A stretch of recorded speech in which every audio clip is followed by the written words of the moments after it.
We've been fighting a long time, and we have all lost so very much, so many loved ones gone. But you are not alone. There are pockets of resistance all around the planet. We are at the brink. You have no idea how important you are. If you're listening to this, you are the resistance.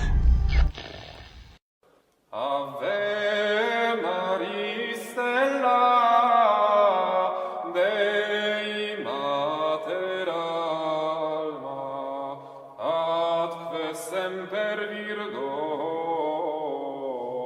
Felix te porta. Well, again, welcome again to our Zoom presentation for Wednesday nights at our parish, and we're going to have an economic topic this evening on the topic of distributivism, and we have a special guest that I'll introduce in a few moments, but let me give an introduction to begin our presentation.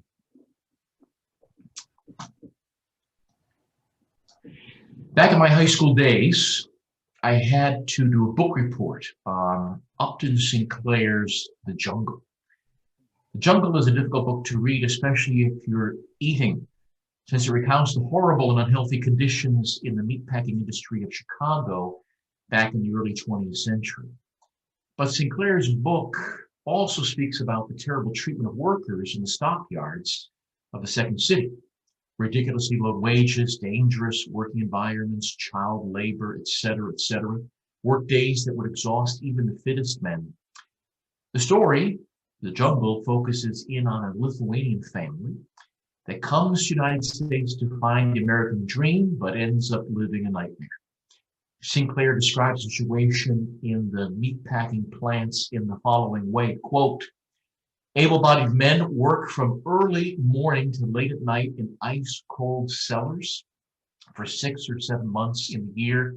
They never see the sunlight from Sunday afternoon until next Sunday morning. They cannot earn even $300 in a year.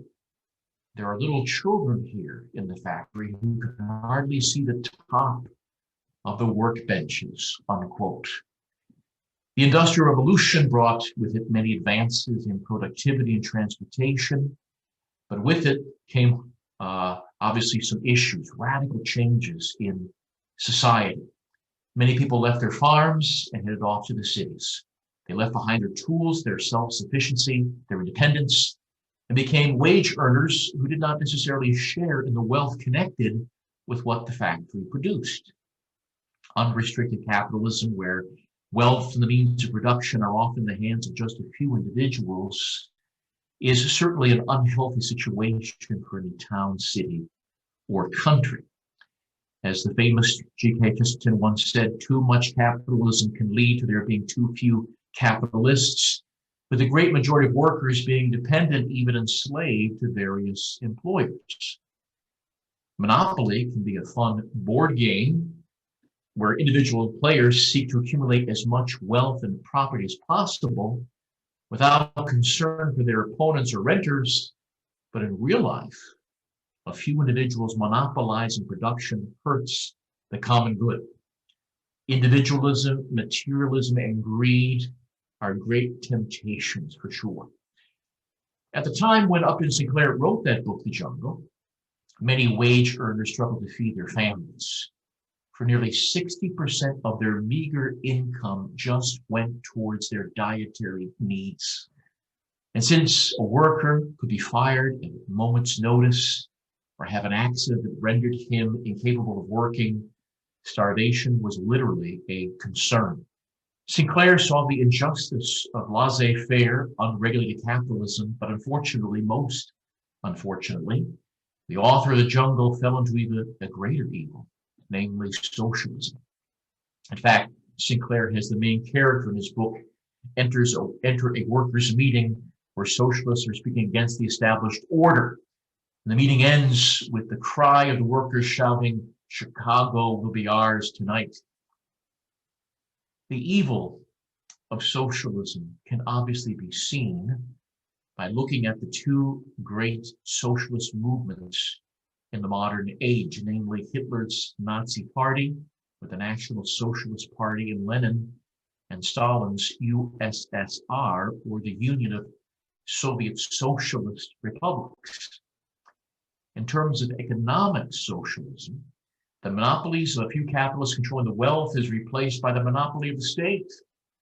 Allegiance is given to a centralized government that considers itself the highest authority, higher than family, higher than the church, higher than maybe even God himself. The greed so often seen in just a few capitalists who seek to accumulate wealth is now greed on a larger scale, where the have-nots wish to have and receive the goods of those who have, even if they have to be forcibly taken. The extreme of liberal capitalism led to another extreme, and the human family has suffered greatly under both systems. The greatest problem, again, with too much capitalism or the system of socialism is that it puts material needs and desires above spiritual ones. In this sense, capitalism and socialism are united, and that they quarrel over an earthly wealth that you can't take with you when you die. A Christian does not despise, of course, this life on earth, but his material needs, his desire for earthly goods ought to be well below his desire for spiritual goods, especially the gift of sanctifying grace, God's divine life within us, our participation in the divine nature. The Christian who holds these principles lives a better and more reasonable life on earth. He lives more unselfishly, more generously, more penitentially. Christian pilgrims on a journey to heaven cannot carry much with them, but they know that in God they have the accumulation of all the wealth imaginable. And finally, the church is not just a negative critic condemning various economic sort of injustices. Some of her thinkers have put forward other ways to deal with economic matters, including some thinkers who have put together something called distributivism. In short, distributivism seeks to spread the wealth to as many people as possible by having them share in the ownership of the means of production. Liberal capitalism often has only a few to share in the ownership of productive property, while pure socialism allows no private individual to own any private business. Distributism wants as many people as possible to earn a living without relying on another's property. If people own their own farm, own their own shop, own their own tools, they will have greater commitment, for they share in the wealth connected with ownership. In the end, no economic system is perfect, but only that system that acknowledges Christ's kingship over it and which puts people and families first is proper. With that introduction, I'd like to introduce our guest for this evening, Ryan Grant. And Ryan, if you could maybe give us a little bit of your biography and maybe tell us about your family a little bit, and also especially about the great book publishing company that you have that puts out such great works.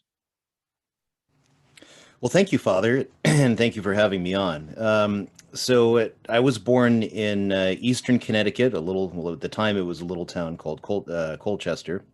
That's where I grew up, and basically lived there. I'd say, with the exception of heading over to New York City with a relative on a number of weekends when I was 16, 17. I pretty much lived there until I went to college. So I went to college at Franciscan University of Steubenville, and where I did not distinguish myself as a good student. And largely I was, the way I usually put it is, I was undoing the work of 18 years of public education and learning what I should have learned in secondary education during my 4 years at university. And I spent the rest of the years after university learning what I should have learned at university. And so a number of endeavors and things that I've been involved in are largely autodidactic, and the handful of a few things here and there. I examined the possibility of religious life, had a short spell in seminary, and left to try to figure out what I was going to do. And I started on Catholic education, which I was in a diocesan school, and I found that to actually be in a worse state than the public schools that I'd gone to be perfectly honest. And so I was kind of shocked about that.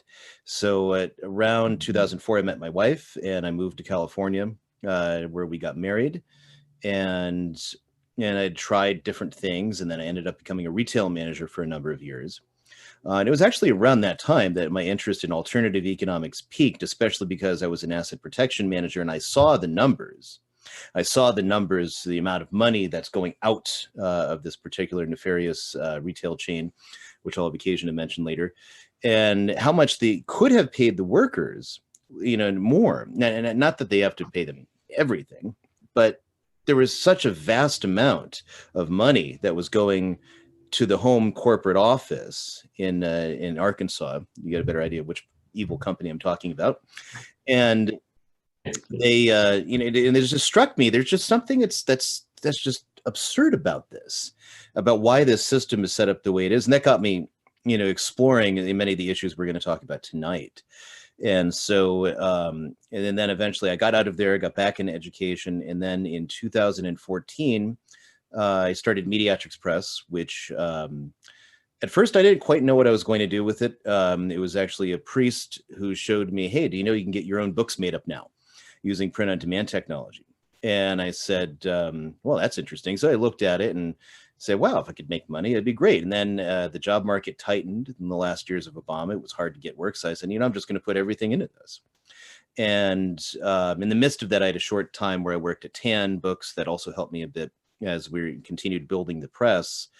And in the basic mission as it formed, and as I started getting some more books into print and more ideas, was, well, I'm going to get, because some books go out of print and there's really no good reason why. Some go out of print because nobody wants to look up the copyright, and double check. Some go out of print maybe because they needed to, and you don't want to reprint those.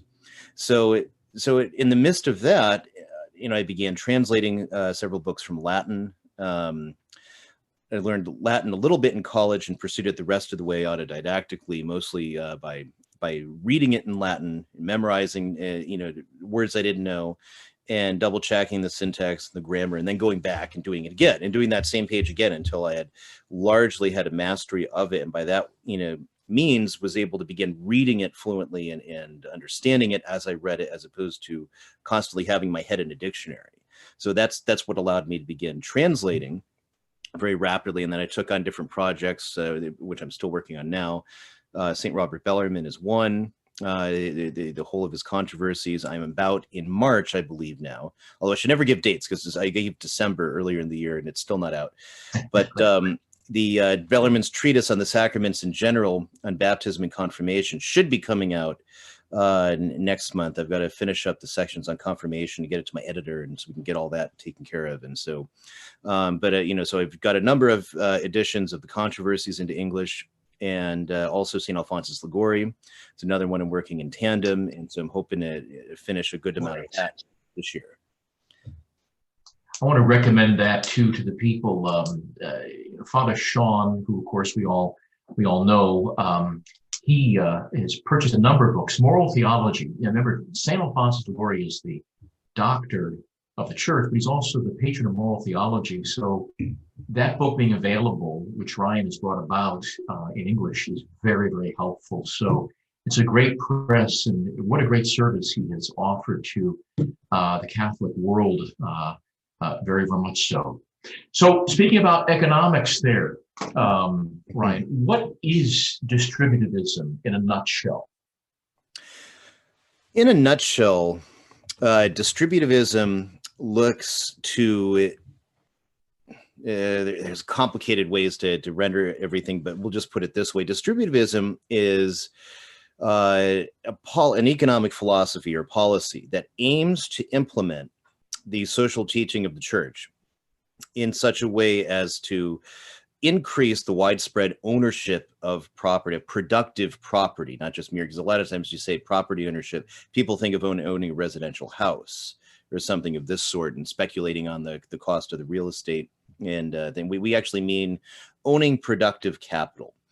And the reason for this is manifold, actually. But the first is that the less capital, the less property ownership you have, the less power you have.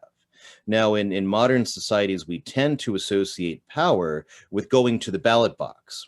And I've been very mum on that for a very long time. I actually don't think voting accomplishes very much at all. And I think after this last election, or selection, as I usually call it, more people might be warming to that particular. I remember you saying that it's not an election; it's a selection. Right. It's been pre-selected, right? So that's always. I remember you saying that in one of your broadcasts. Yes. Right. So that's always been my joke about them, that the selection and show business for ugly people is what politics is, or the America's Next Top President reality show, et cetera. So, but if you look at too, there was a study that was carried out that looked at what people surveyed want in given elections and what they're voting for, and how much of that actually gets done, as well as examining, the letters that go to congressmen and women saying, hey, we would like this and we would like this. And how many of those things even make it to the floor for a vote? Almost none. Very, very few. And so the conclusion is this fits the classical definition of an oligarchy, really. And so your power is not voting. If it accomplishes anything, you get one very flawed and compromised person, depending on which side you are, right or left, what things you hold as valuable. For us, we vote, and the abortions are still happening.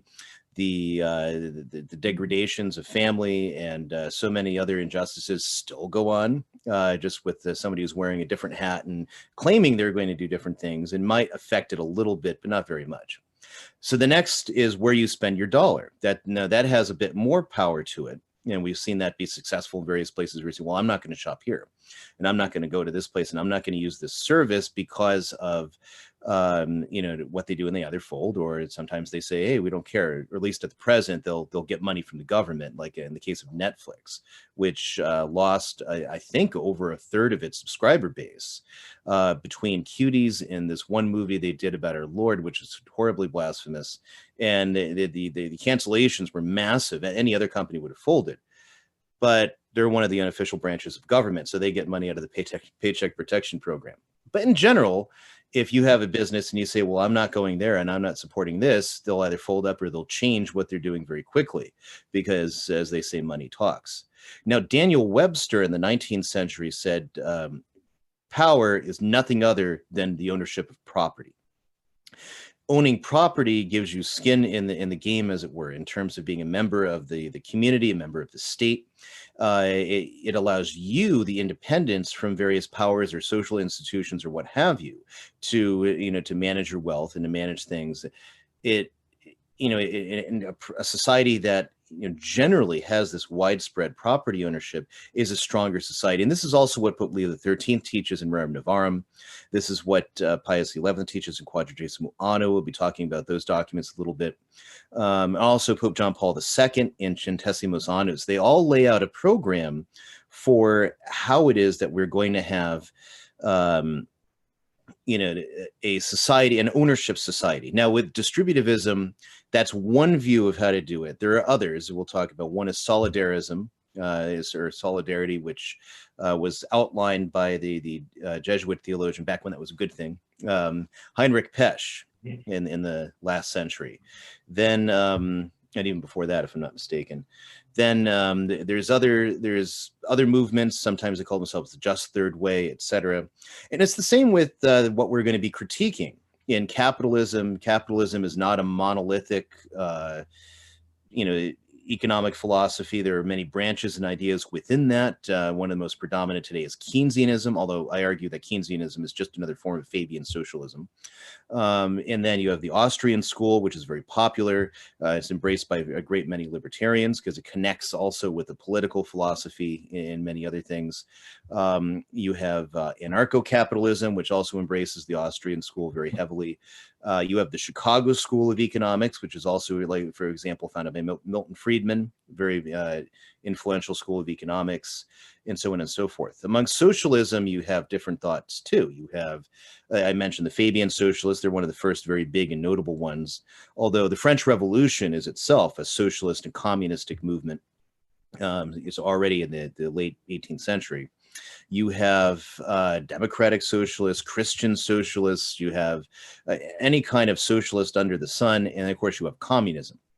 So which Marx considered the final and most efficient stage, and so the difference is largely communism considers itself very scientific socialism, whereas, say, the Fabian socialists or many of the European flavors of socialism don't look at it in those kind of terms. They see it more as a transcendental and philosophical movement rather than a scientific one. So, and that's pronounced in rhetoric. Often, though, the fact is that socialism, as it was advocated historically and what it actually proposes to do, is make the state the universal capitalist. Right. And so by eliminating private property rights, by eliminating the ownership of private property by anybody and investing it in the state. Right. And for the socialists, property is going to be, people will still in a certain way, use and have some sort of property, but it's not rightly theirs. It actually belongs to the state. And so classically, it's understood the property ownership doesn't so much consist in the thing owned, but the rights to the thing possessed. That's really what is property ownership entails. So socialism means to get rid of the rights over what's held and to expropriate it as the state sees fit in order to affect capital and labor.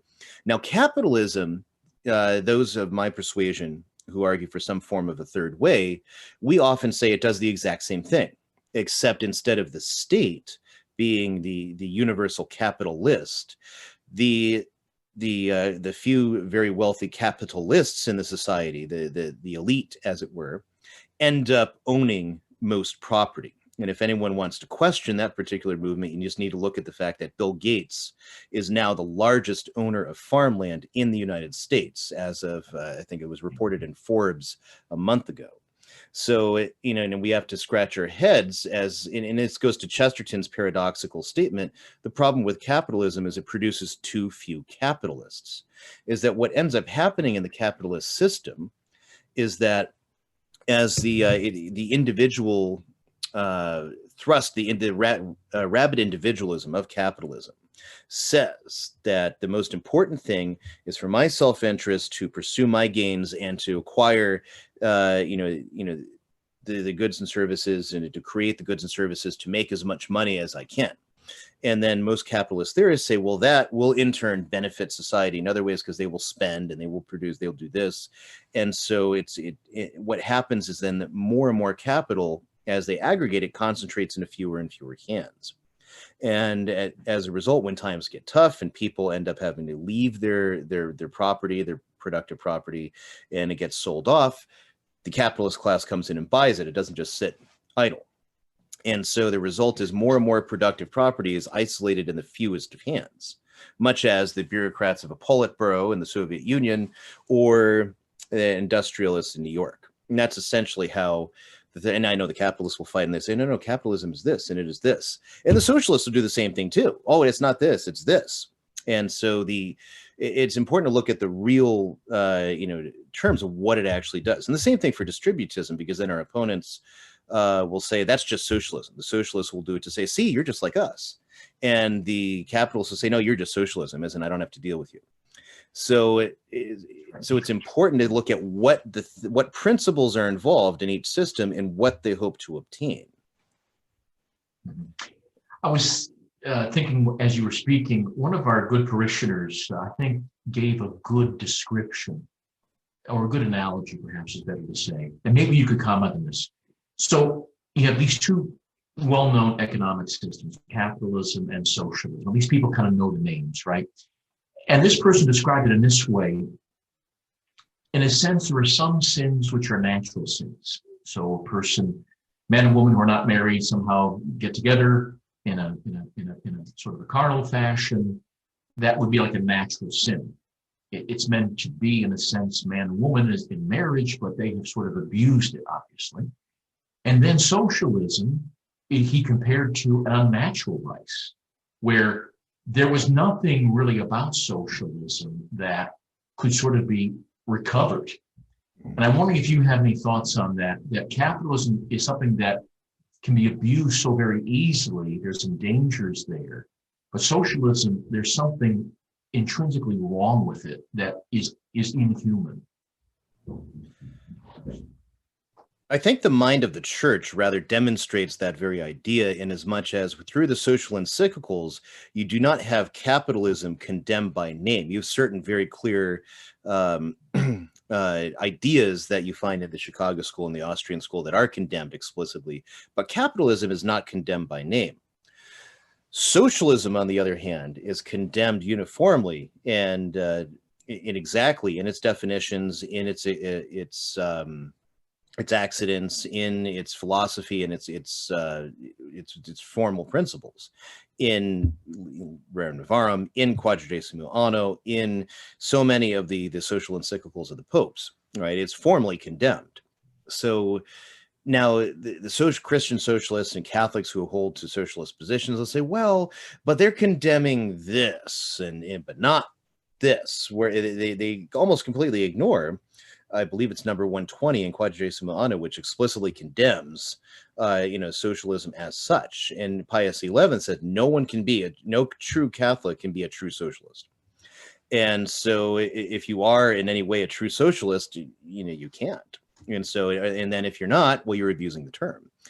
One of the problems in socialism, too, historically, is especially when we go back to the 19th century, is the socialists are always appropriating as many terms as they can to create the widest appeal.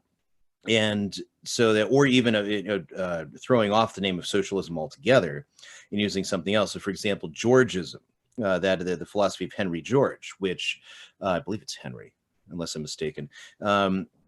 Ultimately his idea is that we should get rid of all taxes 100%, except for a tax on, the use of land.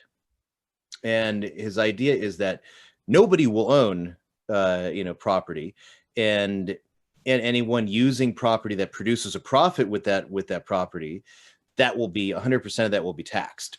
And as you break down George's idea, it comes into, so if I raise animals, actually, apart from producing books, pigs and sheep and whatnot. So if I sell, a whole, lamb, right, and I go do the work and cut it and butcher it and everything, and get all the cuts and prepared, and somebody buys that, according to Henry George, the government would acquire the entire profit because it was made on the land. That's not going to last very long. But what happens in effect? The state is now the owner of all capital property in terms of its use. So now we have, basically it's another form of socialism when you get down to it. So you have socialists that try to use the notion of the gospel, like Henri Saint-Simon in France. He actually talks about the church, the kingdom of the church on earth, and he viciously attacks the Catholic Church and all of his followers too. And his followers end up founding the Fabian Socialists in England. And what is their big thing? Well, we're going to found the church on earth. And just like in the Acts of the Apostles, and that's the true church of Jesus, not this Catholic, Roman Catholic thing with the princes of the church. And so they loved the Fraticelli in the Middle Ages, right? These group of apostate Franciscans that fall into a lot of very odd and strange ideas, and especially deny all private property. In fact, this is actually a fun factor in terms of our modern context within traditionalist circles. The Fraticelli, at one point when Pope John the 22nd had written a papal bull formally condemning the idea that Christ and the apostles held no property whatsoever. The Fraticelli declared he's a heretic, and therefore he has lost his office and he is not the Pope. And therefore we cannot have anything to do with him or any priest and bishop in communion with him. So the Fraticelli would set up their own independent chapels through northern Italy, and they would in southern Italy. Yeah, basically. So we've been here before. Absolutely. But Why nevertheless, do you think it's given this? Why is it given the name distributivism or distributionism? Why is it given it that? Why is that the name that's sort of defining what this economic system is? so the name of distributivism was first, unless I'm entirely mistaken, was first used by G.K. Chesterton to describe the economic philosophy at hand. And Chesterton was actually writing a book responding to a Fabian socialist named Tawney called "What's Wrong with the World?" And in that work, he talks, he's not so much enunciating his own system as he is rejecting the Fabian socialist system, because he had been there and he knew how bad it was. And so he had left that particular thinking. But he had read Rerum Novarum. And Rerum Novarum has this in number 33: to cite the wise words of Thomas Aquinas, as the part and the whole are in a certain sense identical, so that which belongs to the whole in a sense belongs to the part. Unquote. Among the many and grave duties of rulers who would do their best for the people, the first and chief is to act with strict justice, with that justice which is called distributive, toward each and every class alike. So distributive justice, not distribution, because people see distributivism and they think, oh, redistribute, which is literally like if you see the word gift and you see regift, yeah, it doesn't follow. But that's what you start thinking. And it comes from the Aristotelian concept of distributive justice, which is essentially this. Distributive justice deals with how society distributes its common goods. So Aristotle defines these as, quote, this is from the Ethics, things that fall to be divided among those who have a share in the constitution. And he means the constitution of the community, the state. Corrective justice, on the other hand, deals with the justice in exchange, namely with the transactions between individuals. And so this distinction consists in exchanging equal values and having an equal amount before and after the transaction, right? At least as we're talking about corrective justice as far as business transactions go. So equality in exchange, which is the origin of it becomes the origin of just price theories that you'll see the scholastics use and so many others, the Spanish scholastics also. So you have these two notions of justice and they have to work together, okay? And this is one of the problems. So you have capitalism tries to have corrective justice without distributive justice, and socialism tries to have distributive justice without corrective justice. Okay, and it's ultimately one of those two things. Whereas distributivism says that we need as a society to have distributive justice, as in which we basically means that as we have our common goods and the means to participate in the Commonwealth with power as citizens by that property ownership.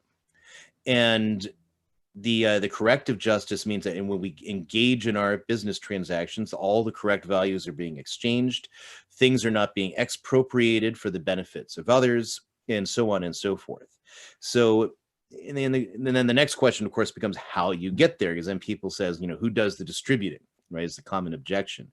And the answer is rather more the market, to borrow from the libertarians. The system is essentially that if it is possible to correct with the economic situation we're in now and arrive at distributive justice in a peaceful way, it's something that is going to come from the ground up. It is not going to come from a top-down state initiative. And if I could say something too, a lot of modern distributists, I'll get in more about neo-distributism later, but there's a lot of modern distributists that seem to have an over-reliance on the government.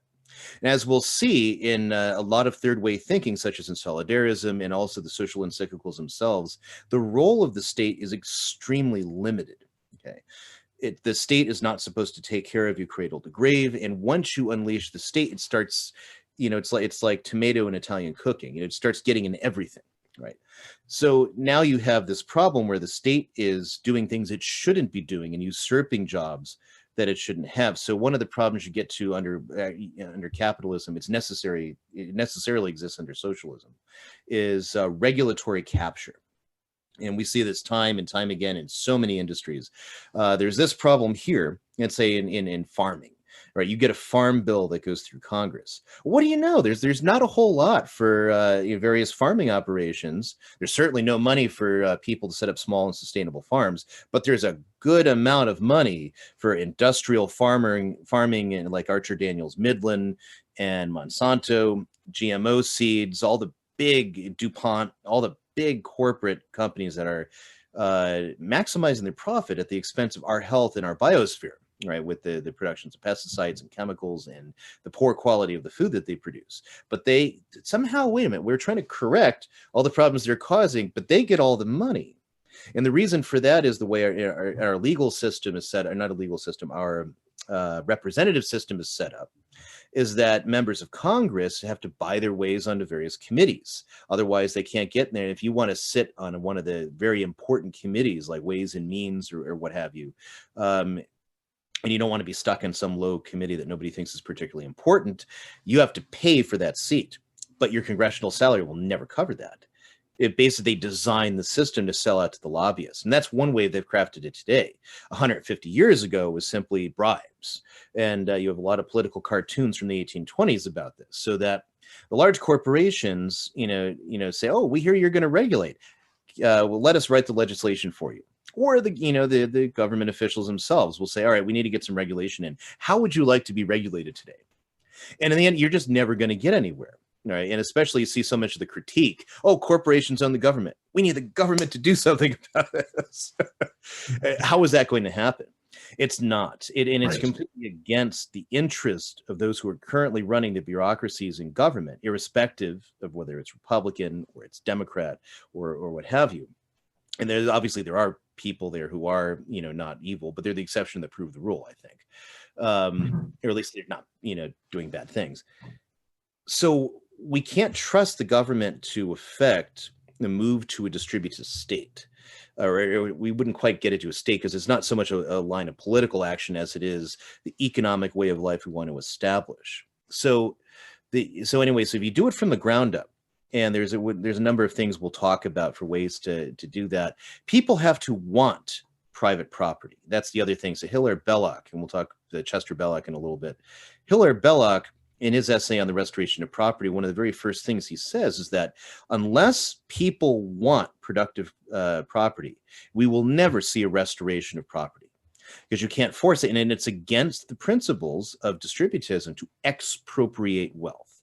That is the state to come in and say, all right, well, you have too much capital, so we're going to take it from you and give it to this one. Because this is a fundamental injustice that's contrary to Catholic teaching. It's theft. So you can't do that. So the way you would distribute is it would be economically viable for the enfranchisement of workers into ownership options. And the only way you'll do that is to show that this is economically viable by somebody doing it. Or people coming together and forming associations, or you could form occupational groups. In fact, in early America, de Tocqueville references that one of the things that he sees in France is that you have the state doing this or that or the other thing. In England, you have some great gentry that wants to name for himself and puts money into this and that. But in America, all the average people, he said, would come together and form associations and pool money collectively to help get people off the ground. And that is essentially what guilds did in the Middle Ages. Was one of their jobs. Guilds had other things that they did. Guilds are always attacked by the capitalists because they had rules about things you can't do. So you couldn't pay people low wages. You couldn't produce inferior quality work. You couldn't work at night, because working at night usually because when you didn't have good lighting in those days, it would lead to producing poor quality of work. You couldn't sell bad meat because you would be booted from the guild, and then nobody would buy your whatever meat you were putting out. So as a butcher, you had to follow the rules, because it's also your charity for your neighbor who's going to buy these things. You want to be selling them things that are the quality that they're paying for. Because again, then they're otherwise we're violating corrective justice and things of that sort. So the guilds had that really well-made function, and we can bring those back, although not as they were, because this is not an anachronism. We'd bring them in a way that would suit society today. So you would have essentially an occupational group. Now, often things like this are called corporatism. And corporatism is almost exclusively today identified with Nazism.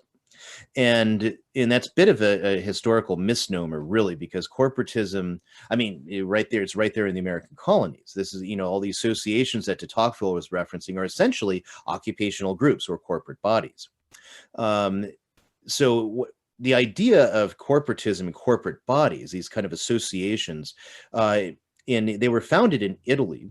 Mussolini actually found some of these, and this is where the association with fascism sort of begins, where people think that, yeah, this is a fascist thing, but it's not actually. The way Mussolini ran it was the state came in as a strongman, and you would make so workers, producers, and through these associations that would represent the government as well as the business, everyone would leave at the table, be happy, and that's how it worked for Mussolini. Hitler used them in a rather different way, mostly to compel obedience to the Nazi Party and for spy services, but they were also used. So that's one of the reasons why people see that and they say, "Oh, that's corporate, that's fascist. We don't want that." But you actually don't need a strong state to use this particular model. Even New Deal legislation had attempted to incorporate some of these corporatist ideas. And so if you want to, go after FDR for that, anyone's welcome. But there it is. I mean, if you can set up a group that is like a form of insurance, and you think of, medical, people, they can't afford certain type of machinery, and you have a medical guild or an occupational group or whatever you want to call it, and they pull the resources for you to get this particular machine because you're a member of the same group, and then you likewise will pull the money in for another guy who needs some other type of machine for whatever medical services. And then too, we need to get to a number of other principles here. So in distributism, so I've kind of outlined, how these types of things could work. If you had a peaceful transition to this type of economy, it would have to come from the ground up, from one, people wanting this type of thing, two, just enacting it, and three, making it have value. So there are places in the world that have done this, by the way. So there's one of the ones distributors usually talk about, actually. So it's kind of an overused example, but the Mondragon Corporation in Spain. Now, they were founded in the aftermath of the Spanish Civil War because the Basques fought against Franco and they lost. So now, the government more or less locks them out of loans and capital because so many of them are actually communists and they have to be watched. So, and I'm not trying to make any commentary for or against Franco in this. This is just the reality of that particular history. So it was actually a Catholic priest who had decided to put these various ideas of Catholic social teaching in place and establish a corporation, which would be corporations within a corporation of with its own bank and its own financing and so many other things. So they actually created a distributist cooperative of owners who had the various arrays of ownership, from actual productive capital to co-owned employees with stocks. In this actually worked very well. It still works today. It's a very large corporation, actually. And that was because the government shut them out, so they had to do their own thing, which is, again, one of my arguments why you don't need the government to try to create things like this. You just need people who know how to work on a problem, who like, solving these types of issues and have the will to take risk and say, let's try to create a model of ownership. Another, also under Catholic auspices in Italy, and it's called the Emilia-Romagna Cooperative. Now, this cooperative works a bit differently. Instead of a lot of owners and co-owners, it's people who own specific businesses that do certain things in manufacturing. And so you will bid with the cooperative to get this type of thing built, say a plane or whatever. And then all the different companies within the cooperative will work together to get that contract done. And then there'll be another one, and then you will work with a different array of companies, right? So it's, it's another way of doing the same type of thing, all while, maintaining, the capital ownership, which means the people have a little more power, the people have stable income, okay, and are they rich? Well, they don't need to be, because distributism is not trying to make you rich. It's trying to make you, provide for your material subsistence. So, and that leads to the nature. What is the economy? What is so many things? So hold on a second. So a rightly ordered economy is the means whereby the families produce and acquire goods necessary for their sustenance in life while they work out their salvation with fear and trembling. Okay, that's why God created, the economy. Essentially, that's why, the way the world works, where there is such a thing, property rights, especially after the fall. All of these things, why do they exist? They exist so we can acquire the goods we need while working out our salvation. That is what a Thomistic notion of the economy would be. So the question is then, what are some other principles in distributism that get us closer to that? So, and I've mentioned limiting governments, a subsidiarity. Smallest possible unit does a thing. And that's a principle in Catholic social thought. You don't need government programs of this sort and that sort for your regular activity. You just basically have, the smallest unit that is suitable for a thing. Not the smallest that is absolutely possible in every situation, but the smallest that is suitable to perform a task will do it. So in the question of certain businesses, there are things that can be done and often are actually done better by smaller entities rather than larger ones. Larger entities produce a lot of waste, and you get into the law of diminishing returns and so many other things, and which they end up absorbing because of their size, but they're actually not producing a better quality product. Food is a great example. Medicine is another great example. If anyone wants to get into the study of medicine, how in the 1920s, around then, it's when this started to change. But just before then, you had a number of different fields of medicine that had different things they worked on. Some were for chronic health. You go to your apothecary, and he would provide for you a remedy or antidote a problem from something you ingested or what have you. You would have, and they would deal with many of your chronic health issues. You would have, chiropractic for other sorts of chronic health issues. And you had your allopath for your emergency medicine, which then you have the Rockefellers begin investing into medicine, just as they had invested in PR. So you can still find old books. Even I think there's a book that Tan sells now. It's like Our Pioneers and Patriots. And they have this wonderful chapter about how wonderful Rockefeller is and nothing about what he was really like, because he essentially paid for that kind of PR. So what he does is he begins investing in medicine. He sets up medical schools, and all of these follow allopathy, applied to things that allopathy was never done before, never used for in the past, which is your chronic health. Oh, well, we'll create a drug that'll do this, or why don't you do this? And here, take some aspirin, which allopaths killed I don't know how many during Spanish flu by just giving them as much aspirin as they could take. And the result was a lot of dead people. And it's often not acknowledged, because what it did is it suppressed the body's immune response. And then that brought on what today we call a cytokine storm. And then a lot of people would just die shortly after. So, but that became the standard medicine and medical practices. So now you have hospitals. They're big for-profit businesses, and they don't really want to cure you. Because, I mean, there are individual doctors who do and actually care about their patients, but the system doesn't want to cure you. The system wants to keep you ill because now you are a customer. Now, if we look at a decentralized thing, it's not this big mass of pharmaceutical giants and hospitals that have these massive amount of money coming in and going out and so many things. What if you had doctors who were essentially cash-only freelance doctors? The same doctors who feel abused by the system that they know doesn't want to cure their patients, but who themselves want to cure the patients. And and you have various disciplines that are allowed to flourish, and they operate in a certain sphere. And you could also, there is again occupational groups to provide for insurance to cover these types of things. So it's one of so many areas. This smaller unit in medicine for chronic illnesses, for a lot of the daily things, they're actually far better suited to deal with them than a big massive hospital. Now, on the other hand, if you're talking about like emergency surgeries and heart transplant, well, it's not actually moral to do a heart transplant. That's another issue to get into, but you're doing these very complicated surgeries or what have you that's going on. Major heart surgery is the better example to go for. That's something that's unique. It's extraordinary. It's not what most people in the population are suffering on a daily basis, and those could be covered in a different way, and maybe a larger unit's needed for that. Again, like producing computers, transistors now are made with machines that have almost microscopic parts setting up these transistors and whatnot.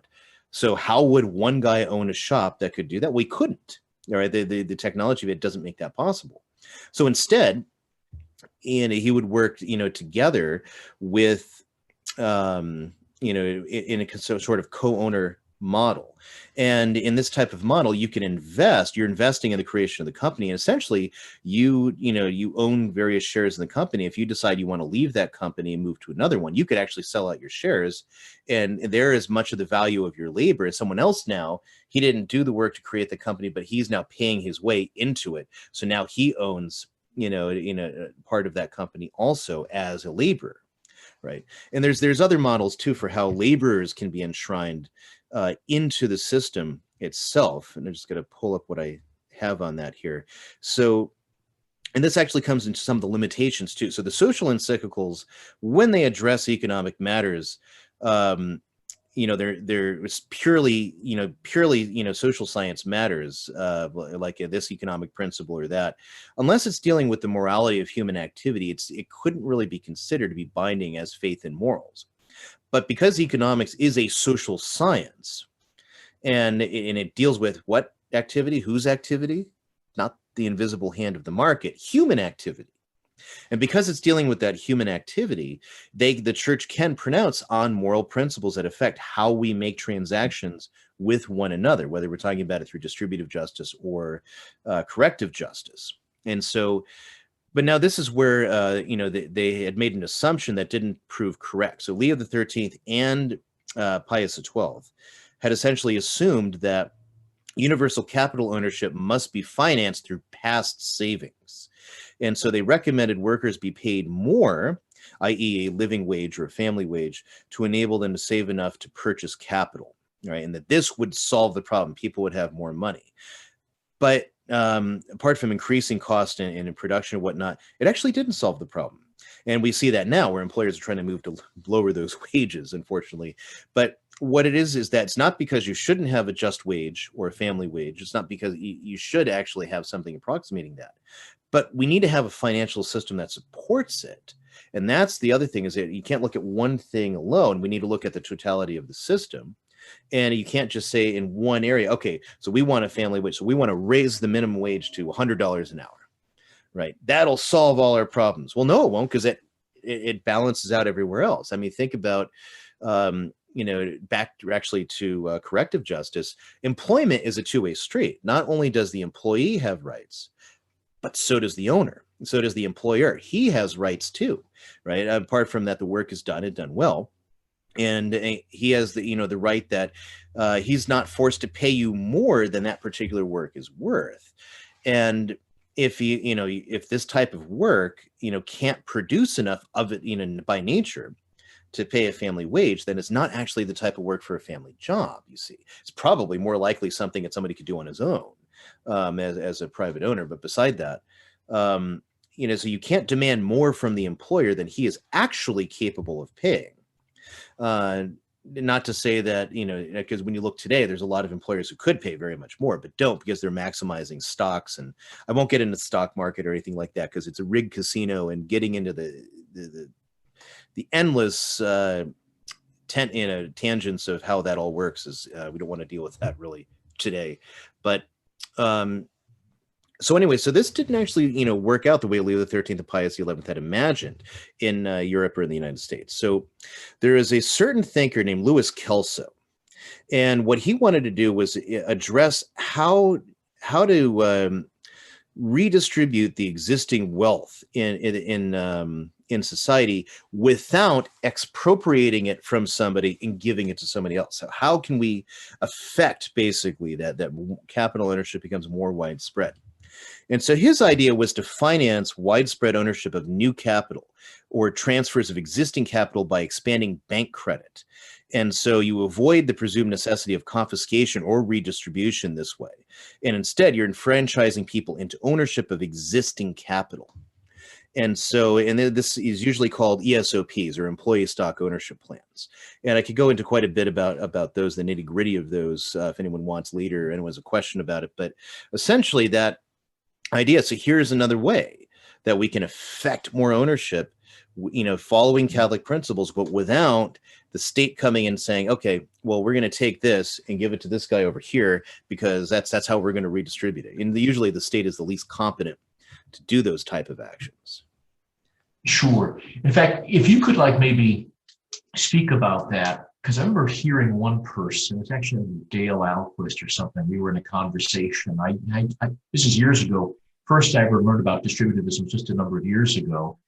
And he talked about it would be good if there was a certain proportionality in society where, by analogy, there's some people who are very, very tall. There's some people who are small. But if you had a guy that was 100 feet tall and the next guy was 3 inches tall, there would not be any proportionality there. Mm-hmm. And so when to use a name, Jeff Bezos, right, he made $13 billion in one day, $13 billion. And yet that necessarily isn't proportional to what some of his laborers are making in the warehouses of Amazon. So not to have expropriation of people's funds, that would be against the seventh commandment, as you were saying.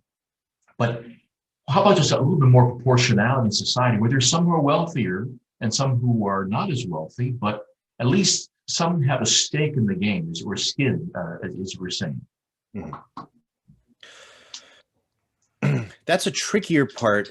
So you get, especially when we have in the way things exist now, if we were going to move into a situation, so you could have a competitor that sets up on that kind of model, but that takes a lot of investment and a lot of money. And trying to go up against somebody like Bezos is, although he is stepping down, but still against a behemoth like Amazon, it's probably not going to happen.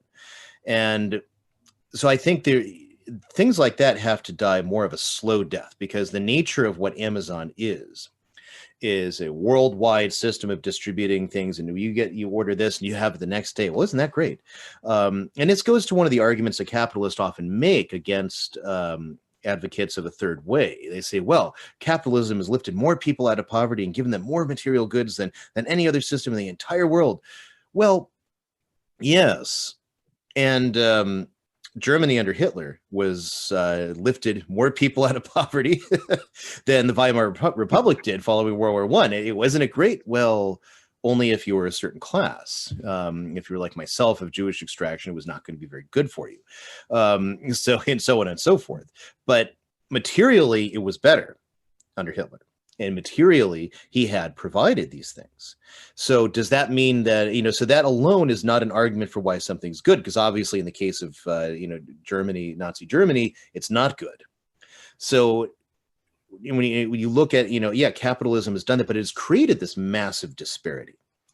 And some of that's in the control of technology. Some of that is when technology develops, it can be developed in a way that follows more of a distributive line or capitalist notion of it, so that you look at, for example, if we go back in the Middle Ages, there were, we talked about guilds, and there were guilds for all these sorts of different things, and from merchants down to blacksmiths, down to so many to artists. And if you had developed new technology, you would actually share it within the guilds. And I know modern people balk at this. Oh, well, if he could patent that, he could make millions and millions of dollars. And well, yeah. And no, because if we look at, for example, the inventor of the steam engine had the steam engine patented.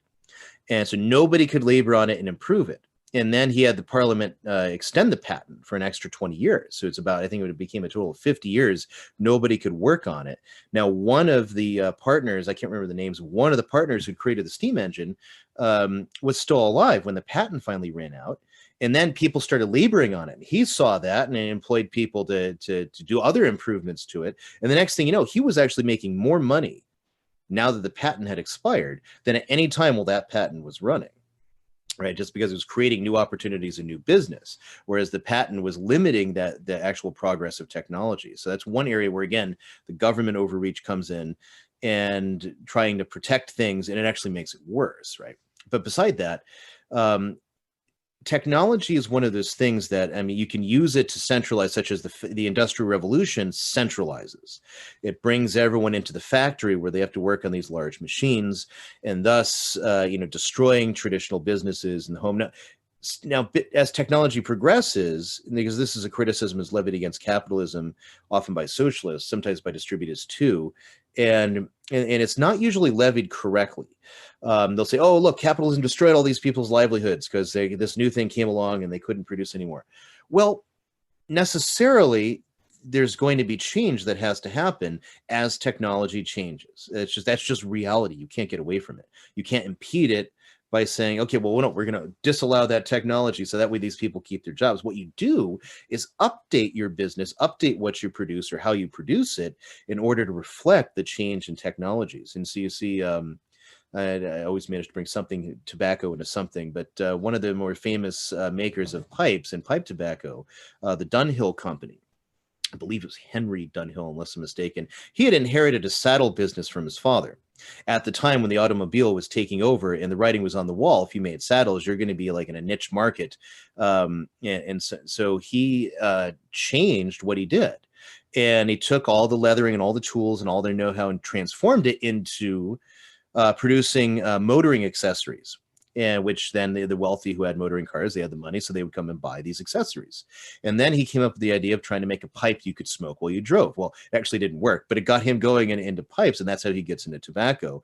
It became a world famous pipe tobacco company. So that will happen. And so to new technology needs to be embraced in such a way where we're actually still maintaining our ownership, but we are, but we're also moving ahead with the technology. So you see today, you have decentralizing technologies all the time.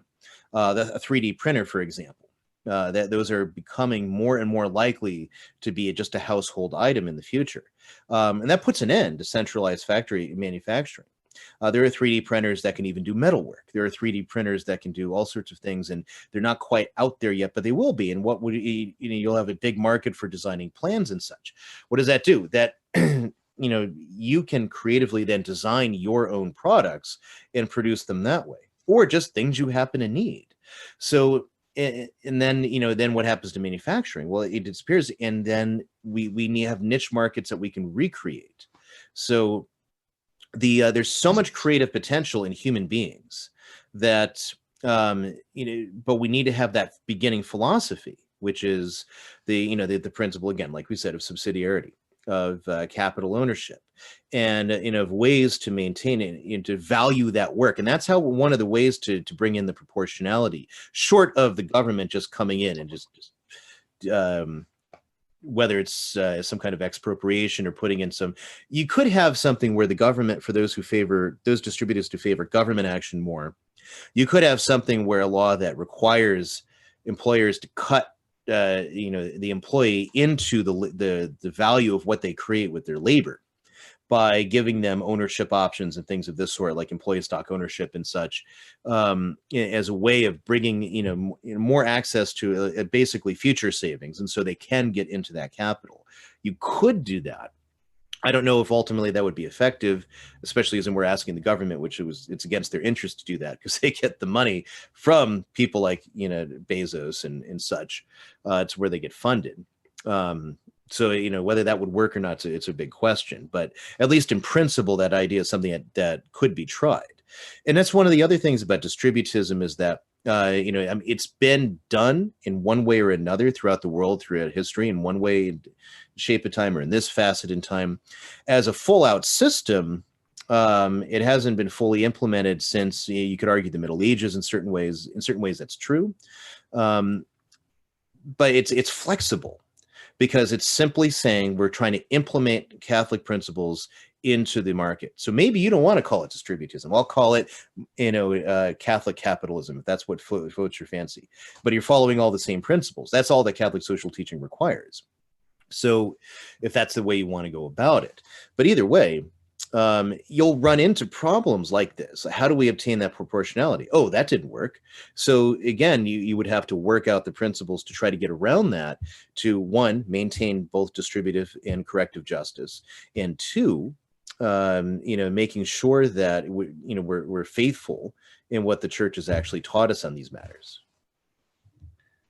So what sort of policies would a distributivist want to put into the economy. For example, things like, if you had monopolies being formed, or the dangers, let's say, of someone cornering a market and sort of suppressing competition and sort of dominating and price fixing. And what would be some things that distributors would hope that, would they support regulation? I mean, maybe not expropriation from people, but regulation, rules to prevent the sort of, unfortunate sort of occurrences where, some people are, cornering a market or whatever the case. What are some things that distributors would hope would happen with the economy? Regulation. A number of those things are actually, or at least should be covered by natural law or by a local, and it should be, again, the local authority where these places are operating and happening, that it takes over to enforce whatever kind of laws. And so I guess in our current system, it's trickier because of the way that our Constitution is set up. The Constitution acknowledges the federal government and it acknowledges the state government, but it doesn't acknowledge a city or a municipal government. And those exist only by charters coming from the state legislature. So, and those can be, pulled at will if they so desire. I haven't heard of that happening in quite some time, but they could. So, but ideally speaking, it would be at the local level where when you're talking about things that go against, either natural law or common law, or whatever is commonly set down as the laws for business transactions, which should be applied to an equality of action, of just action, not to, that is, everyone has the ability to enter into the market and play by the same rules, so that you wouldn't be able to, fix. Price fixing is a complicated thing. The whole notion of the just price of a thing, let me see, I've got a note on that. So the just price, it's something you find in a lot of scholastic literature, and in the Spanish scholastics also, and so on and so forth. So, so the idea is that a local authority would fix a price of sorts, and so, but not arbitrarily. So the scholastics, they weren't fools, and they knew about the notion of utility, supply and demand, etc., all the things that they talk about today. But what they refused to do was reduce a price to a mere economic calculation. So what the scholastics said is that, when they rejected the notions of modern pricing utility, is the notion of the usefulness to the buyer. So the scholastic Molina puts it this way: one may not accept a higher price by reason of the advantage of gain of the buyer.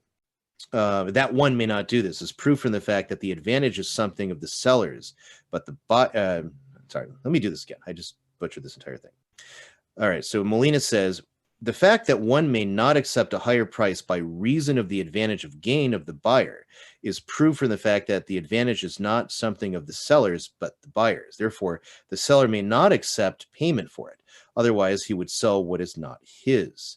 All right, and so St. Thomas, and I'll come back to that in a minute. So St. Thomas says, the just price is what is neither more nor less than the worth of something. Right. So it's an ethical judgment about the price that precedes the market, an ethical judgment. And the scholastics, on the other hand, when they advocate for the just price, they say that due account must be given to market conditions, but they won't entrust it to the market alone. All right, and that's ultimately what Molina is saying, is that when you have some advantage, you have to consider the worth of the thing as an ethical and moral judgment, not as a mere economic calculation. Now, those come into it, and you don't deny those. And so basically, prices would be fixed by locality. That's the other important thing. Coffee beans that you have to ship to somewhere in the United States because it doesn't, in some northern frozen climes such as Idaho, because you can't grow them here, they're going to be more expensive than they are in, or they should be, in Colombia, where you grow them right there, just by necessity because of the extra costs involved in preservation and what have you. And so you wouldn't charge the same in each place. It would be absurd, apart from there being two different countries. If you have something more local, you grow large in Idaho, for example, potatoes. everyone knows Idaho grows potatoes, although most of that potato production is actually McDonald's, by the way, in the southern Idaho. But so most of it ends up being most of the potatoes we end up buying in the store from Washington, which some of the crazy ways some of the trades between states work. Nevertheless, so we produce those here. Now, what about a state that doesn't produce them at all? Obviously, it makes sense that they'll be less expensive here than they will be in a state they have to be imported into. Now, what about if somebody tries to introduce a good into a state where you produce the same thing? Now we run into the question of protectionism. And this is where the classical distributist theory hold under Belloc, for example, or Chesterton, that protectionism as a national policy just because is stupid, but protectionism for a local area that produces a thing and the same thing being produced somewhere else will be more expensive to favor that local business transaction, because the favor is always toward the side of the local. That's why Chesterton depicts Father Brown, for example, as when he goes into a new place in the Father Brown detective stories, he always asks for the local beer, right? And not not something produced by, always favor the local thing. He wouldn't drink Budweiser, you mean? He wouldn't? Yeah. He wouldn't drink Budweiser, no. I don't think so. Yes. I got a couple more questions, if it's okay, Ryan, and then maybe we could take some from the viewers. Would that be all right? Sure. Yes, actually, and I should talk about other things. So one, the relation of money. Were you going to ask about money? I was going to ask about, you go ahead first. I was going to ask about how, okay, you go ahead first and I'll ask the question. All right. So one of the biggest problems in that affects every economic system is money. And where does money come from? All right. And this, especially things get convoluted today because, most people don't really stop and consider this question. And most of the work written on the subject is meant to obfuscate and hide the reality rather than explain the reality. So money properly, what is it? It's a medium of exchange. In and of itself, it has no value. It has value in the future acquirement of what it represents in terms of acquiring this or that good. So it replaces barter, because in barter, it's rare that you will actually exchange all the values precisely. There will always be somewhere where the barter has to take a compromise of knowing this is slightly less value, but it's close enough where I'll accept it because I really need this. And so you can't get an exact representation of the value, say, between a pair of boots and several loaves of bread or what have you. So, or a window, right, from the glassmaker. So you have now money. There is something which in and of itself may have no value, or may have value in this or that thing, but such as you could use money, you could use anything you wanted as money. You could use seashells as money, as long as it was scarce enough to be useful. And you knew that you could take that in exchange for good A, and you can bring that to someone else and acquire good B with it, or good C, so on and so forth to X, Y, Z. And that's what creates the currency flows, the confidence in the need to use that specific currency, which is one of two things. Either one, goods are consumed at such a rate, everyone knows they can take, and combined with the confidence, that currency will move. You'll use it and it'll be taken, and therefore I'll accept it too. And the other reason, the more legitimate reason historically why a currency flows is taxes. Government says you must pay your tax in this currency, whether that's gold or like in England during a certain period, it was tally sticks, which were issued by the crown, not just any stick you might cut up, but it was actually a tally that represented the wealth and land that you owned, and so on and so forth. And then it would be cut in half, so one half stayed in the treasury, so you couldn't do anything fraudulent with it.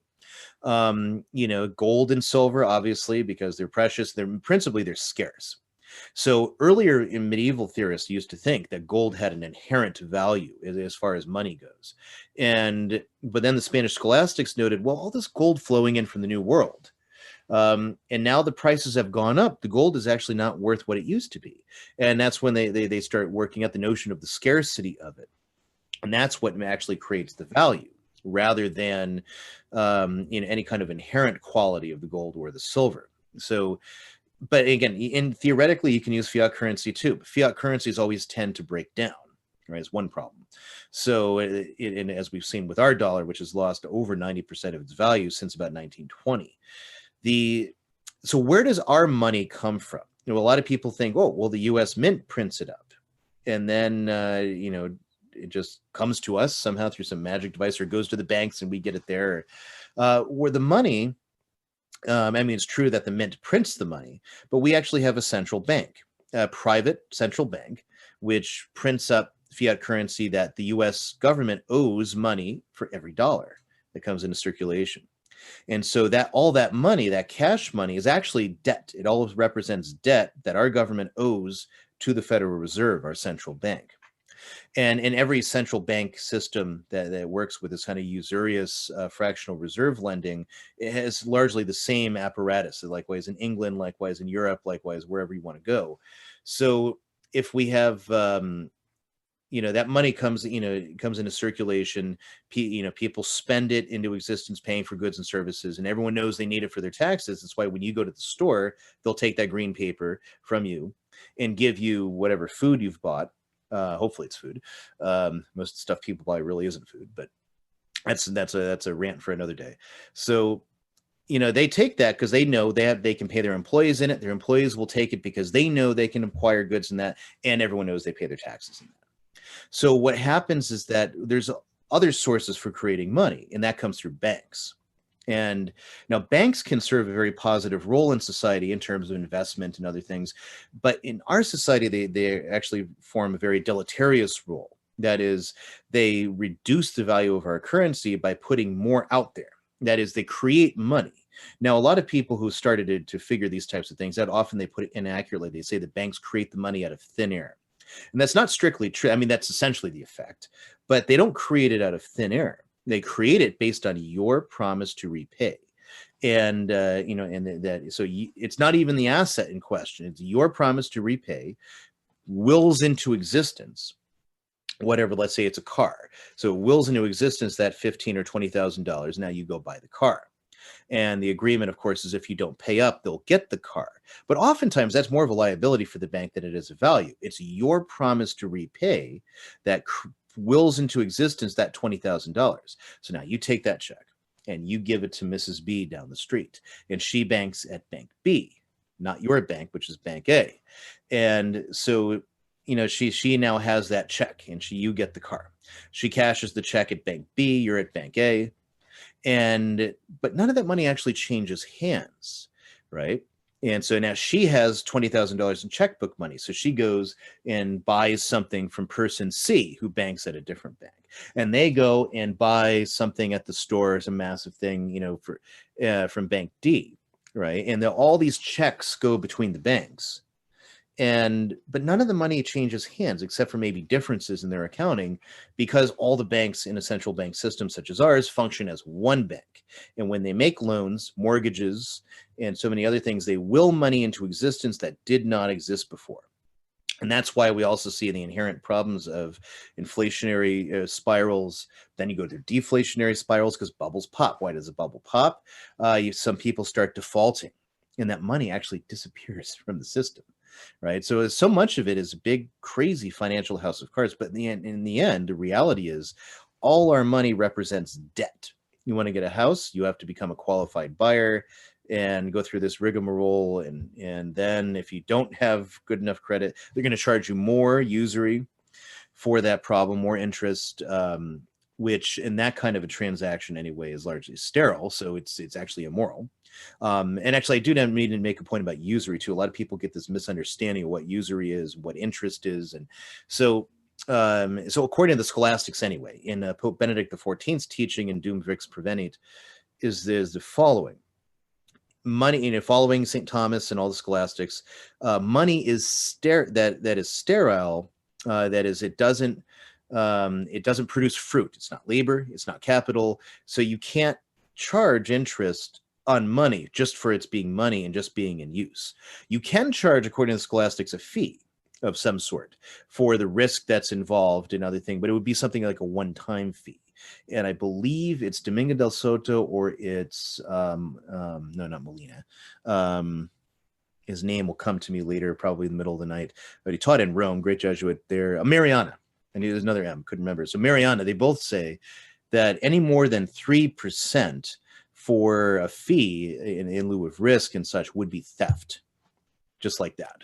And then we're talking about a one-time fee for the life of the loan, not this compound interest that's constantly coming off it. So now, on the other hand, Hilaire Belloc gives this example, and he draws it from some of the moralists, because I found similar examples in there. If you got a mining operation, and you have a crew that knows there's X amount of iron in this mountain, and they could mine it, but they don't have enough money to get off the ground to do it. Now, you have someone else that comes in, some local person with a decent amount of money, and he's going to fund the operation, right? And so, so he puts that money in, right? And they get the iron ore out, it's sold for X amount. Now, he's entitled to the return of that money plus the percentage of share of the profits that he's earned thereby, right?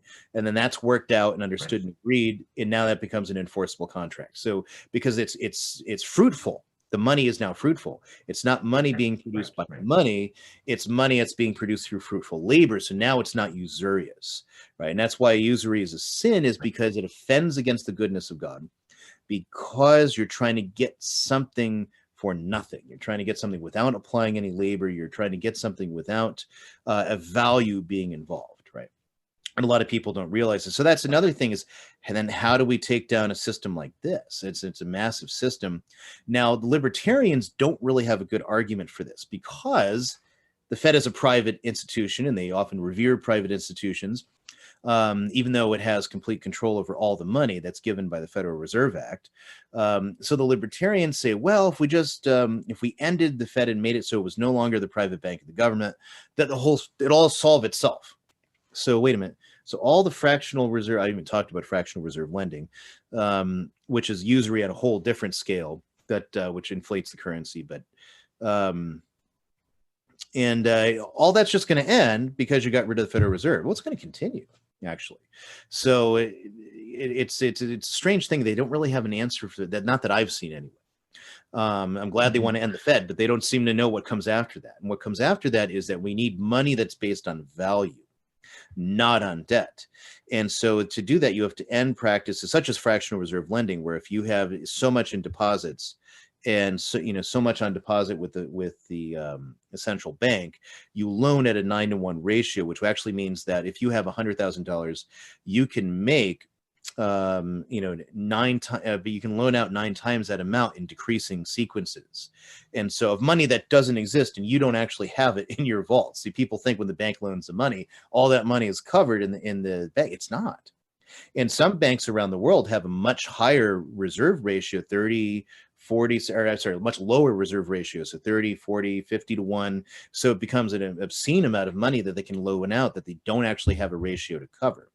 So, so that means that when the money is in circulation, it's all based on debt. It's owed to somebody.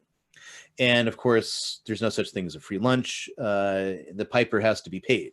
So how do you get there? And it's you have to get out of that.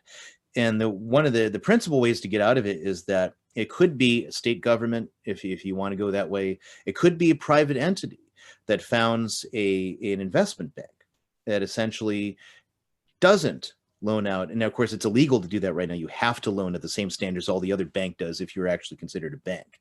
So we would need to find some way around that. But if you had your own bank, even issuing its own currency locally, or you worked with a local bank to take a currency that's based on the value of the goods and services being produced, and people will trade in that and accept it, and you can work on it with the local grocery stores. And if they have the confidence that they can take this money and they will get consideration for that money, that means that they will be able to affect paying their employees or paying for goods and services locally or what have you, they will accept the money. Now we've created a currency system that can work, and that's value-based. And this has been done in this country. In Massachusetts, there's a system called Berkshires, and they basically created a currency through a local bank, which is how it used to be done, actually, especially in the Old West and whatnot. So, so that's one of those important things. Unless you tackle that system of money, among other things, you're never going to get out of a system that is controlled and especially is liable to crashes and horrible effects like we saw in 2008. right? So it's a direct effect of these types of practices. So if we could maybe just sort of bring it to a close in this sense, I got a question from one of our good people there, and I think it has to do with, what can be done. You've answered some of this already, but two things that I want to cover too. Number one, you said in order for this system to work, people have to want to own their own means of production. They need to want to own their private property, to have a stake in the game. And it seems that the modern movement is to pay people's debts off for free, just sort of, student debts, whatever. But there seems to be a cost that people are telling me that, well, we'll pay your debts off, but we'll have your property too, and you can be a renter for the rest of your life. Mm-hmm. And so this person asks, one of our viewers, please share a simple example of a distributed model or guild that can be formed, like practically by a group of traditional Catholics today. Mm-hmm. So how can you encourage, first of all, to have people want to have a stake in the game? And then how in little ways can you begin this distributivism sort of process where you can have small groups of traditional Catholics who are beginning to have the stake in the game, where they're going to have private businesses, small business, ownership, farms, whatever they might do. Mm-hmm. So part of that is just to go out and do it, but it's obviously far more difficult than that. So I always tell people, talk to your neighbors. And sometimes that meets with a varied level of success. Sometimes that works really well.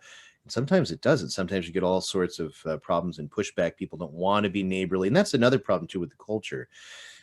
The rabid individualism that is so endemic in our culture. Excuse me. Was the individuals, not prior to society, but a lot of people seem to wish it were. And then I've had very, troubling experience with neighbors at different times. Actually, the only good experience. I didn't live there long enough to enjoy it. So neighbors, it's a good policy to have. Hey, what kind of things do you do? What kind of, ways can we help and support each other? But maybe that's not going to work out so well, especially if your neighbors are pagans or are, if you see the Biden-Harris sign in the yard, that might not actually be something that's going to work. So your church community, especially as traditional Catholics, that's a good place, to meet and say, and you can look at it. Someone I know in the parish who works for a certain company locally doing a certain job. I don't want to potentially reveal where he's at in case any of them are watching, but he was talking about, he's a salesman for this particular company that does particular, services in the house, right? That are very good and useful. And so he'd gone around, and then people in the traditional Catholic parish here, he said were the worst, and they really didn't want to help support a fellow parishioner, and they just kind of look for the lowest price, irrespective of the quality of service being given. And such. He's like, well, why aren't we coming supporting each other? That'd be one thing. We weren't offering a good service, but we are. So why aren't people supporting that? And there is kind of I don't walk into my parish with arms full of books saying, hey, everybody, come buy this. Because, you don't want that effect of being the Avon lady, as it were. Right. So, a few cards, people know who I am, and actually kind of prefer it that way, but not like, I don't want to be a celebrity or anything of that sort. And so, I don't want to come in pushing things on people. Right. But there's the opposite to that vice is the virtue. Hey, let's work together. I know that you do this type of thing. What are ways we can help support you and get this together? So that's kind of your first step. That's to form that community. And now it's like, how can we set up, some kind of ownership business? How can we help each other? And like I mentioned, occupational groups, just as de Tocqueville said about Americans in the very early period after the revolution, where they would form associations for almost anything, to put up a building, put up a church, put up a school, put up, you name it. They would form associations that either would raise the money, pay for the work, get, so on and so forth, working on these types of projects. And we can do a lot of that now, at least for the moment. until everything goes digital and they start shutting down your transactions because they don't like it, which is another topic for another day. Get into great reset stuff and such. But really, that's your first step. You know, if knowing your neighbors is maybe you're already doing that, works great. Maybe you're not sure. Maybe they've got, like I said, some indicator that that's really not going to be a good avenue for you. Go to your parish community and start educating each other. You know, if you want, you know, getting the guidance of the priest, you know, to help with any moral questions that might be involved, and, you know, try to form, you know, some kind of cooperative, to put associations to help people get, especially if you know you have wealthy people in your parish who donate regularly to the church, make the pitch, take a chance, sell them. Hey, we want to get, you know, invest in getting businesses that Catholics can work at, so they don't have to work at McDonald's, which is giving so much to Planned Parenthood and things of this sort, God forbid. Or my former employer, when I was in the salary management there, the devil's biggest retailer, Walmart. Right.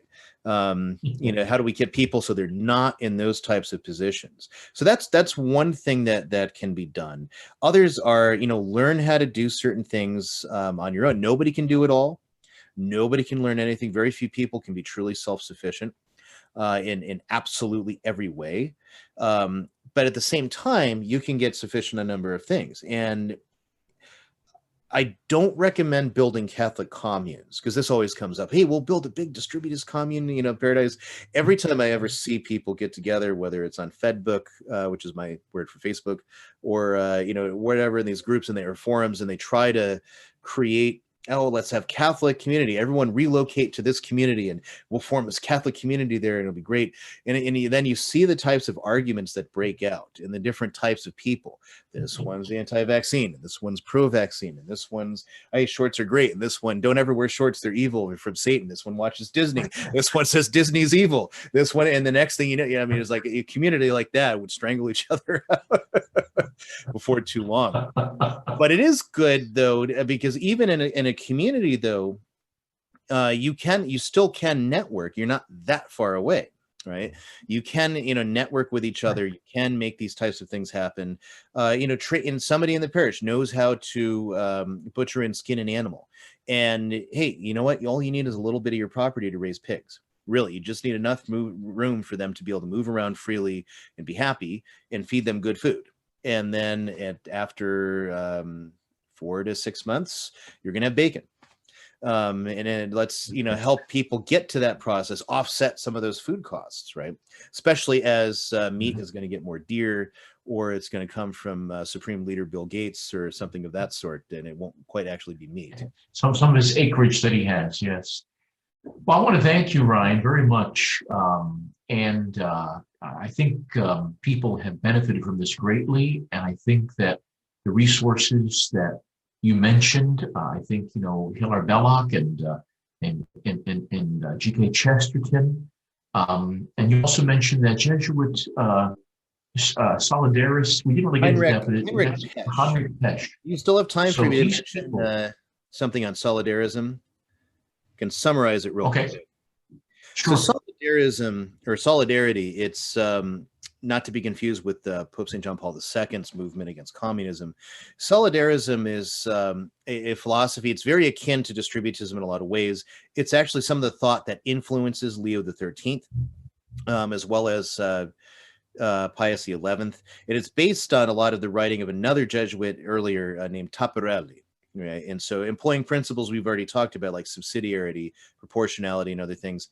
So solidarism, Heinrich Pesch defines it as the reciprocity and mutuality of human interest based on the rational nature of the human personality and ultimately on God's will. Okay. So essentially, in other words, people working together, people in engaging, one, in their own interest, and two, you know, for others, and based first principles and the notion that we are human beings made in God's image and likeness and obliged by natural law and revelation to do his will. So there's three pillars of solidarism. And again, this is all very amenable with distributism or whatever third way philosophy you want to argue. Private property is the first pillar, marriage and family, and the state as the guardian of the legal order. Okay, so the last one needs unpacking, but we'll do that quickly. So private property is the sine qua non. That is not just the thing owned, but the rights over the thing owned. And so the actual ownership in that way is there's no limitation on that. It's the use of it where we start having limitations by custom, by law, by things of that sort. And so the next one, marriage and family. Why own property? To establish the building block of the state, which is marriage and family. Okay. And then the next view of it, or the next thing is that the state. So what's the state supposed to do? So for Pesch, the state is essentially the guardian of the legal order. And it may offer individuals and non-public social groups under the principle of double effect to involve itself to provision for all the wants of citizens in emergency situations, not as the normal behavior, right? But not in your cradle to grave coverage, which has all the hallmarks of reintroducing slavery as we see today, but rather to assist in a necessity. And so obviously to maintain corrective justice, to assign a goal to the economic system would be to demand, in effect, the very disappearance of the problem of the economy itself. So you don't have, let's see. Let me get this quote from Pesch here as we're running out of time. Social economy must be organized on a basis of private enterprise and considerable freedom to compete in productive activity and in the determination of one's consumption pattern in order to allow for self-responsibility. So Solidarism, so basically from that building block of the family, which engages in activity to procure, much like that definition we gave earlier, that economics is for the acquiring and producing of capital into wealth and goods and services so that the family can acquire what it needs to serve God well in this world, right? And so the similar idea is that for Pesch, is that all of these principles come together for those three pillars to make sure the family is able to do that. If in the state is essentially only supposed to come in to make sure, you don't have things where like St. Thomas says, a man tries to buy up all the bread in the world, right? Could a man buy up all the bread in the world? And you see a microcosm of that when there's a famine and somebody's bought up all the bread because he wants to sell it at exorbitant prices. And that's actually immoral. I know the capitalists all have their argument why that's actually good for the economy somehow. But the state can step in and say, no, and again, what is the ethical or moral worth of this thing before the transaction goes in is really important for the Spanish scholastics, right? And so you can't just, well, we're going to charge 20 times the normal price because nobody else can get it. No. This is an emergency. Now, normally we're not going to fix the price. And if the prices rise as a general rule because of, something, but in this individual famine when people are starving, we're not going to allow you to do that. And that's essentially what the government will do besides this, that, and the other thing. And that's ultimately social justice, really, when you get down to it, is it's not what a lot of people think it is, which would properly be more aptly said socialist justice, the way it's used today by a lot of people, but rather it's a particular virtue directed to the common good, not the individual good. It makes individual virtues possible, but does not replace them. And social justice makes it possible for people to help themselves individually or with others. And so the common good here is the vast network of institutions within which human persons become more virtuous. It is not the aggregate of individual goods or goods owned in common, which is the way a lot of people treat it today. Very good. What's your website for your publishing company? www.mediatrixpress.com. Okay. Wonderful resource for people to look up for the future. Thank you, Ryan, for all of your efforts tonight, and thank you for people for tuning in. And hopefully you'll be able to come tomorrow for Our Lady of Lourdes Feast Day.